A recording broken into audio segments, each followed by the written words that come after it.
برطانوی مورخ اور دانشور براؤن ایڈورڈ کا کہنا ہے، میری نظر میں واقعہ کربلا سے پہلے شیعوں یا علی کے طرفداروں کے درمیان اتنی شجاعت اور ایثار نہیں پایا جاتا تھا، لیکن واقعہ کربلا کے بعد حالت بالکل بدل گئی۔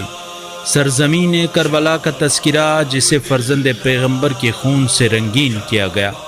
ساتھ ہی فرزند پیغمبر کی پیاس کی شدت کی یاد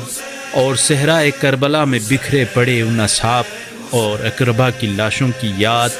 ایک بے حس شخص کے اندر بھی ولولہ پیدا کرنے، مردہ ضمیروں کو جھنجھوڑنے،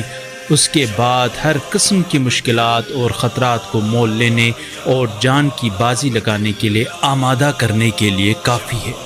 کیا کوئی ایسا دل ہے جو کربلا کے سانحے کی خبر سن کر غم و اندوہ سے نہ بھر جائے؟ حتیٰ